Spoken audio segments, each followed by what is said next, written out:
nightmares, they have a way of coming back. First you have one, then another. And before you can scream yourself awake,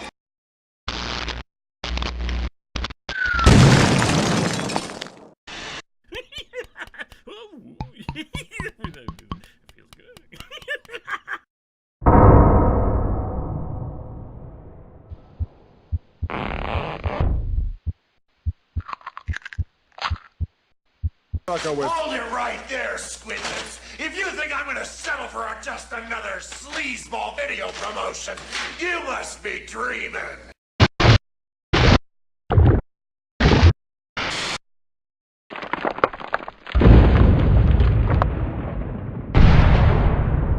Welcome to Horror Month.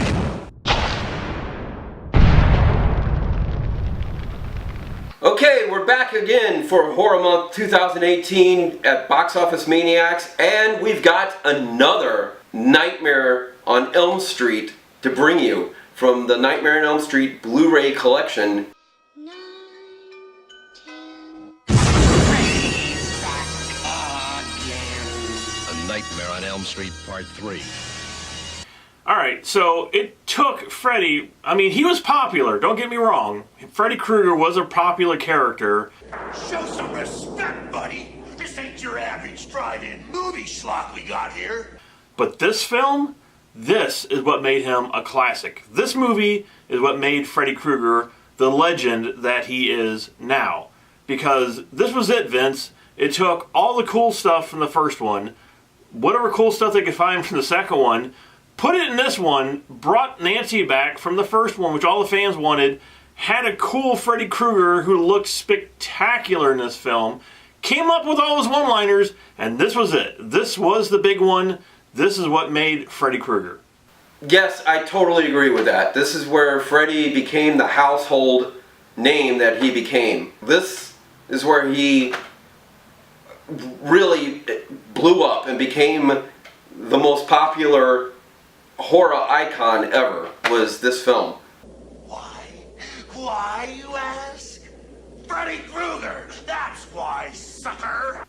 Now, with the Friday the 13th franchise, the Chucky franchise, the Halloween franchise, I mean, Jason obviously came from Part 2, but as soon as they made Part 2, he was popular. Boom! I mean, everybody knew who Jason was. Same thing with Chucky. Took one movie, boom, everybody knew who Chucky was, and he was super popular. Now, Freddy was popular, but not as popular as he was before this one came out. And like I said, this was a staple. This was the nail in the coffin for Freddy Krueger. And I guess that wouldn't be a right analogy, because it's not really a nail in his coffin. This is where they pulled the nail out of the coffin, and he came out of the coffin, and he became Freddy Krueger. He came out dancing.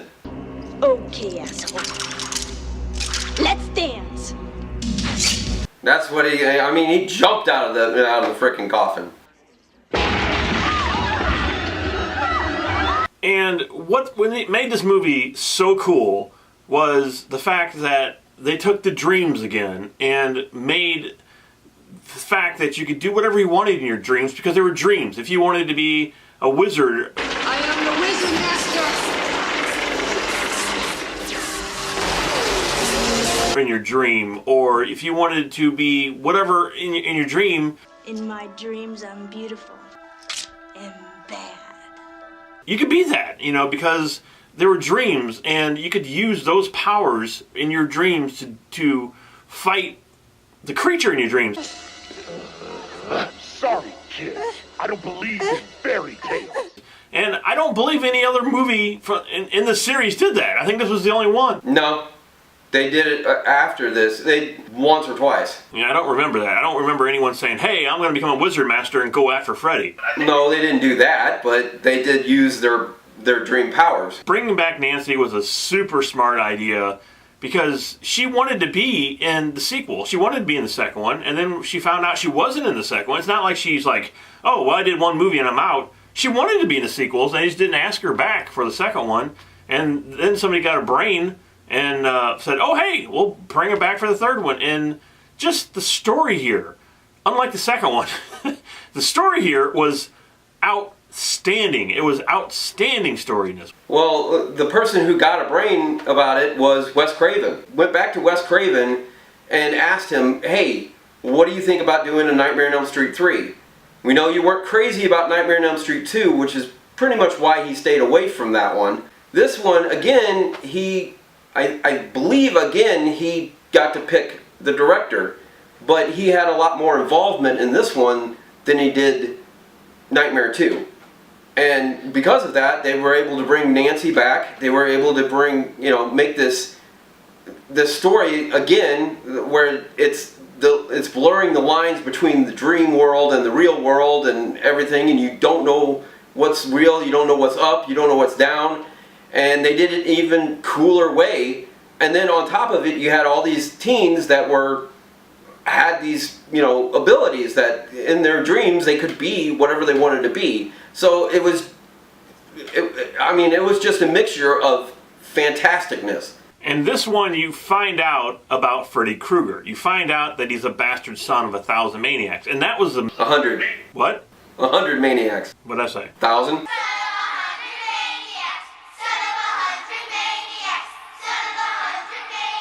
Are you sure there wasn't 1,000? Did you count all of them, Vince? Did you count all of them? I didn't count them. There's a place in here where they count them. Will you shut up? Make me lose the count. But no, I didn't count them. Well, so it could have been 2,000 maniacs then. You wouldn't know. I just remember the line that Amanda Kruger said. The bastard son of 100 maniacs. Well, it could be 2,000 maniacs. Maybe she made up the 100 because she didn't want to make it sound like there was too many. She's Amanda Kruger. I think she knows how many fathers Freddy has. What do I do for Father's Day? I send a card to 100 maniacs. But that was the story in this one, and that's what created the legend of Freddy. It was this movie, and you find out how he was born, and that story where there was like 3 maniacs that attacked her. 3 out of what? 100? That's enough. It's 100. Let's go. Yeah. You threw me off, Dave. Got weird on me. That's what I do, Vince. I get weird. Yeah, Oh, you haven't seen Weird yet, Vince. It's coming. The weirdness is here. So out of these movies, yeah, she gives this story finally, and it gives more development to the character of Freddy, but it also gives him a backstory that hadn't been explored just yet.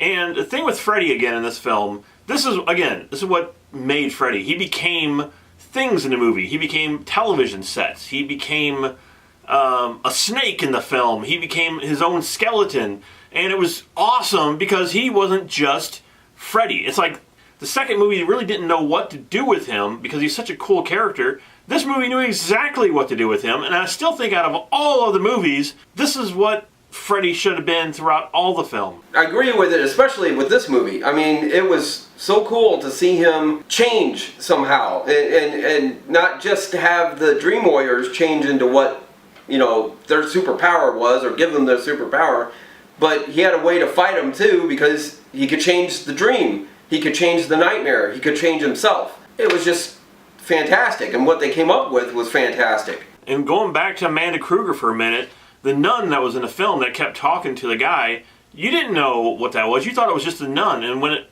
became the reveal of who she was, that was just like, oh, wow, that is so cool. Such a great moment there. I have a story time for this. Almost forgot.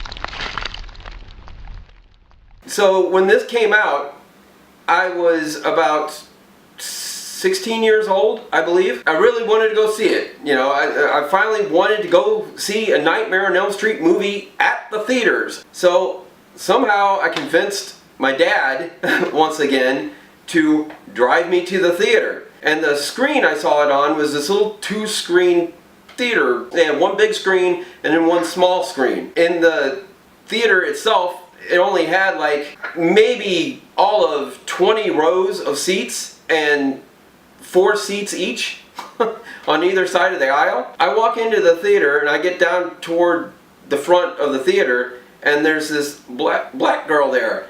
So she takes off her coat and she sets down her purse and everything, and she says, "This is that movie with Jason in it, right?" And I said, no, this is Freddy Krueger. And she says, oh, Freddy. Yeah, that dude scares me. And I'm like, yeah, well, yeah. So I go to sit down in the seat, and she had left her purse and her coat in one of the chairs off on the other aisle. And she walks up the center aisle out the doors. So I didn't think anything of it, you know. The movie starts up, and about 10 minutes into the movie, I hear these 3 people come in. And they come in and they sit down like the second row in at the back of the theater. And they're like, oh wow, yeah, I remember this part. Which was really weird because this was the first night Nightmare on Elm Street was out. But this guy's going, yeah, I remember this part. Oh, watch this part. I remember this part. Oh, this is great. Watch this part. And the girl, it was a guy and 2 girls. And the 2 girls are just giggling. And they're just, Now, where they really got loud, and I could hear them like this, was when Kristen goes into the Nightmare on Elm Street house, and there's the pig sitting on the table. I remember that happening, and the 2 girls kind of screamed, and the guy kind of laughed. Wasn't too long after that scene, actually, that I turned around and I looked behind me and looked at all the seats. I was in there by myself. Completely by myself. Nobody was in there. The black girl, I don't know where she went, but somehow her purse and her coat were gone.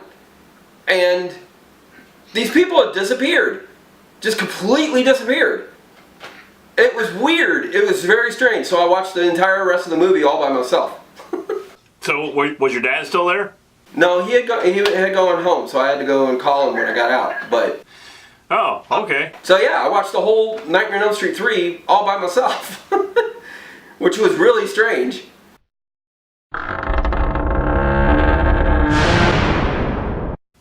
Yeah, well, I, for some reason, don't have a memory of going to see it at the theater. That's the one I don't really... I know I did go see it, but it wasn't like a big, ordeal like the second one where I had to, help somebody get me in there. But really, I have no memory of where I saw it or when I saw it or what happened when I went and seen it. Yep, that's my fond memory of Nightmare on Elm Street 3, was seeing it like that, by myself. In this little dinky, rinky-dink theater that you stick to the floor. Okay, so the first extra on here is called Fan Mail. Yeah, it is. And it's about 3 seconds long. Yeah, it's the shortest one and probably the shortest extra I think I've ever seen. And it's Dick Cavett, which I don't even really remember him. I think he was a talk show host. I have never seen any Dick Cavett anything, ever. Yes, he was a talk show host back in the 60s and 70s, I believe. I never seen the show, and I probably didn't know who he was in the movie. Freddy, there's a scene in part 3 where he's sitting there interviewing Zsa Zsa Gabor, and he turns into Freddy, and Freddy says something, and he kills Zsa Zsa Gabor. And apparently Dick Cavett started getting all this fan mail, all this Freddy fan mail. And he basically says, if you ever want to get a whole lot of fan mail, be in a scene with Zsa Zsa Gabor and turn into Freddy Krueger. The end. That was it. That's pretty much the whole entire thing. Yeah. Sorry we gave it all away. So up next is Onward Christian Soldiers. I've actually watched some of these extras already once before we actually sat down to review these. And some of these extras are actually leftover from the DVD box set that came out years ago. This is definitely one of them. And this one... There's this guy in here, he's the screenwriter. His name is Bruce Wagner. And he's the weirdest looking guy I think I've ever seen on any of these making ofs. He's got this ear hair that just hangs off. I mean, literally, it looks like worse than Yoda's. I mean, it's protruding. And then he's got these great big black nerd glasses on. And his eyes are just wild. And he's really, all of that, it's really kind of hard to listen to what he has to say because you can't get away from the ear hair.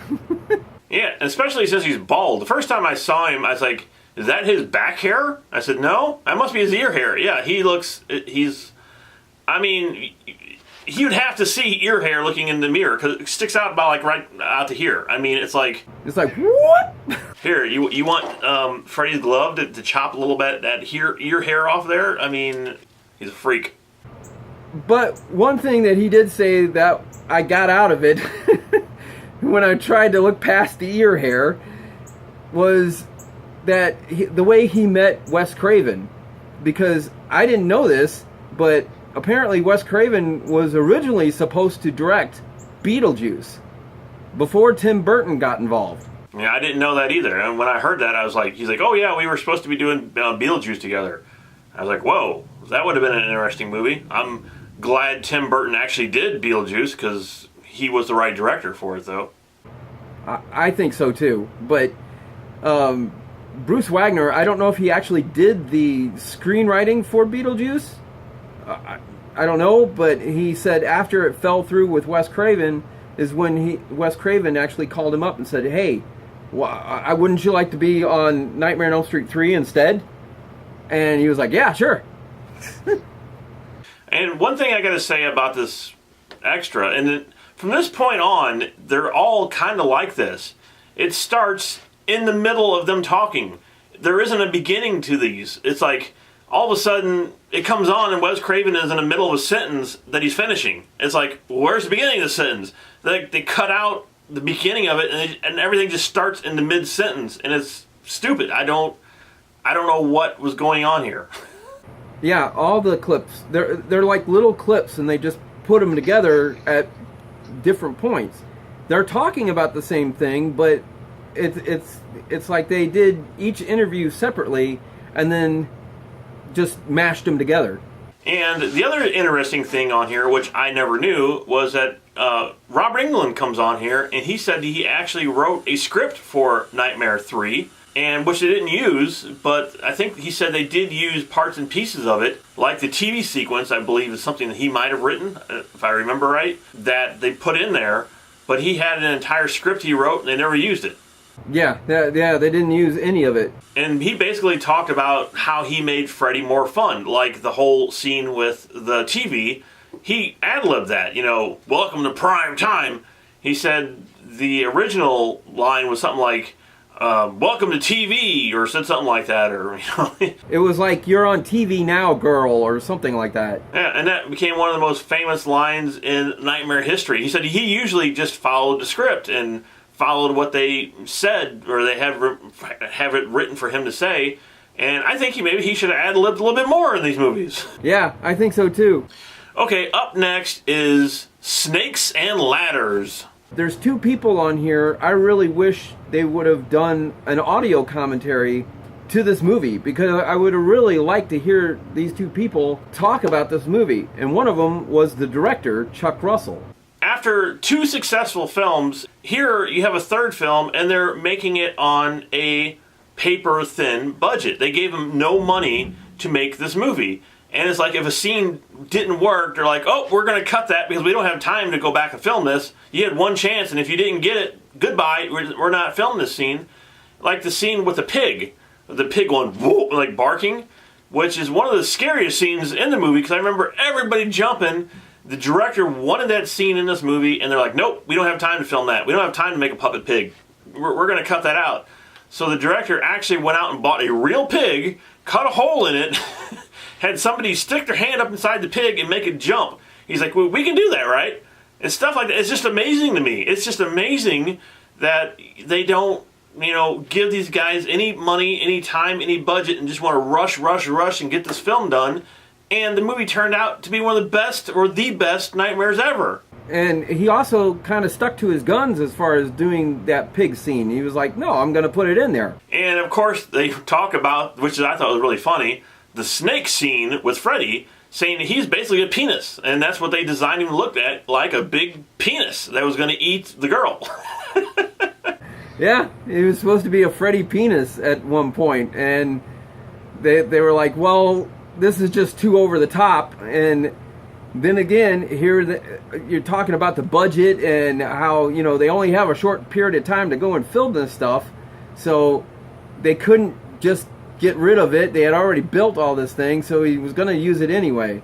when they actually put the Freddy snake on Rosanna Arquette's legs and he's gobbling her up, well, every time they go to make him eat at Kristen, the character of Kristen, his face would collapse. So they actually did it in reverse. Yeah, so they filmed the whole thing in reverse, which when you watch it, you can tell it's weird looking. And I like that, the fact, and that's what he said too. He's like, they actually had to pull the snake out rather than push the snake in because it wouldn't work. And then they said that it was pink. The whole thing was just a big, bright pink color, so it looked even more like a penis. So they took green slime and just put green slime all over it to try to dilute the pinkness so it wasn't a penis. That's why Freddy looks so goopy in that scene. Yeah, and again, it just blows my mind that you see these epic effects and realize they're just done, you know, so quick and so fast. And that was one of the scenes they were going to cut out. They're like, well, if you can't get this snake to work, it's not going to be in the movie because we don't have time for you to mess with it. We're going to the next scene already. I'm just like, I mean, again, that was one of the most classic scenes in the movie, and just stuff like that. And he's talking about the mirror scene, too. He said by the time they got to the mirrors, you know, that they were all exhausted. They didn't know how to do it. There was like only 3 people left on the set, and they're trying to figure out how to do the mirror scene.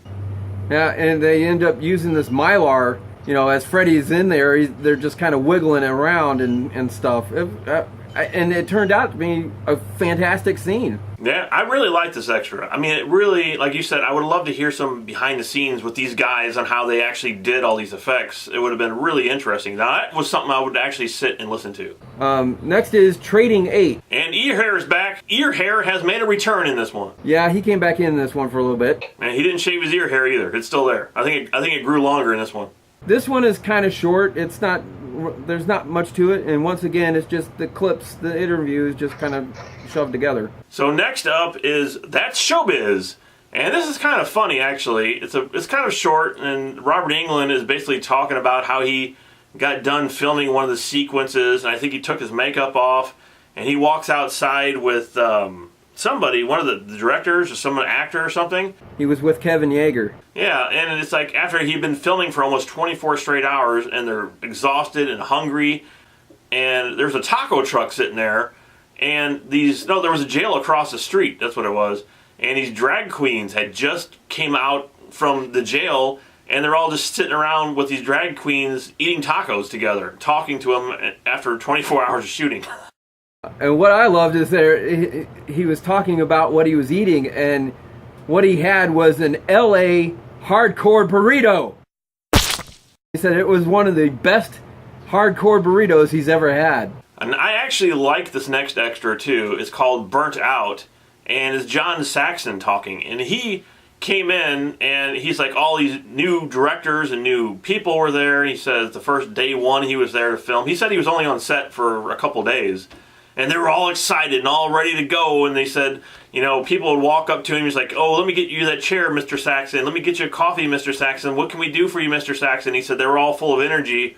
And then he came back at the end of the shoot, and they're like, hey, Mr. Saxon, what's happening? They said nobody could even move. They couldn't talk. You know, they were all exhausted. And he said it's just amazing when you go day one to the, you know, day whatever, the difference between people are, and I just loved it. I thought that was great. And then Heather Langenkamp comes on there and talking about Nightmare 3 and how much she enjoyed coming back to Nightmare 3, even though she thought Wes Craven was going to be directing it, and then he didn't end up being the director, but she was already on the project, and she actually go ahead and do it because Wes Craven was the one that kind of chose Chuck Russell to actually direct this. And next extra is basically the house that Freddy built part 2. And this is one of those extras, there's a lot of these on here that are like 3 or 4 seconds long. The director from part 2 comes on, he's like, well, New Line Siminus. Oh, that's terrible. Siminus. Siminus? New Line Cinemas. Siminus. Siminus. Line Luminous. I'm just going to start making up my own language here. How's that? Are you sure that's on this one? So, it's a director from part 2, and he comes on, he says, well, New Line Cinema used to be 1 floor, and now it's 3 floors tall. And there's a lot more people working there. That was it. That was the extra. Oh, yeah. Okay, yeah. It was about 3 seconds long. And then the next extra... Time to rock it out, Vince! Let's dance.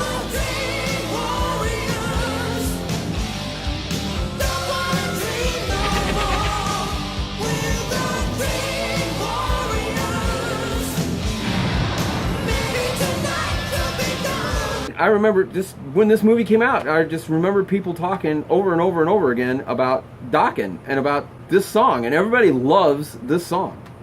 I love this song. I mean, people went crazy. That's all I heard was, man, I love that song, that Dream Warriors song. This was probably one of the better songs from any of the Nightmare on Elm Street movies, and it had a video to it, and everybody remembers the video because it had Rosanna Arquette playing Kristen, and Robert Englund was back in it playing Freddy. And at the time, you know, the big Freddy merchandise explosion hadn't happened yet. MTV was just really getting into the Freddy thing, so this was perfect for it, and this was a perfect promotion for it. The song is good, don't get me wrong, but the video, it was terrible. Bad video. Real bad. I don't know. I thought it was okay. For what it's fine with me. It's terrible. And the thing, too, when I'm sitting there watching this, I'm wondering if Dokken or these people who are making this video had in contract that, well, we'll make the song, but we want to be with Freddy Krueger. So, you know, I was wondering, it's like, Freddy Krueger needs to be in this video. So I wonder if they just signed a contract because they wanted to work with Freddy Krueger. Something I had heard, I don't know if there's any truth to it or not, but one of the members of Dokken apparently was either a cousin or a brother or something to Rosanna Arquette. And that's kind of like how they got the actual job to do a song for Nightmare on Elm Street 3. So there you go. There are all the extras for Part 3, the review for Part 3. I still think it's probably the best out of all the Nightmare movies. And the extras were pretty good. They're better than Part 2, a lot better than Part 2. And I actually learned a few things I did not know about the film, like the big Freddy penis. And I agree with that, except for the fact that, once again, I really wish they would have taken time with these things and actually did a making of. And like I said earlier, I would have liked to seen or heard a audio commentary with Chuck Russell. And once again, I would have loved to have seen some deleted stuff. All right, Vince, so here you go. Here's my rating for Nightmare 3. I think, personally, it's the best out of all of the Nightmare movies. All 7 of them. Is that how many there is? There's 7? Out of all of them, this is what was, for me, Nightmare on Elm Street. Thought it was better. The first one, second one, all the other ones, this was it. So for me, this gets the Golden Machete!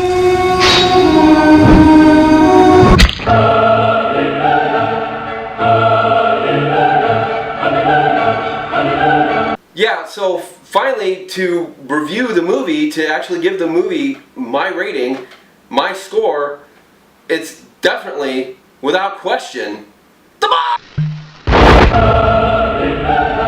Oh, wait a minute. The Golden Machete!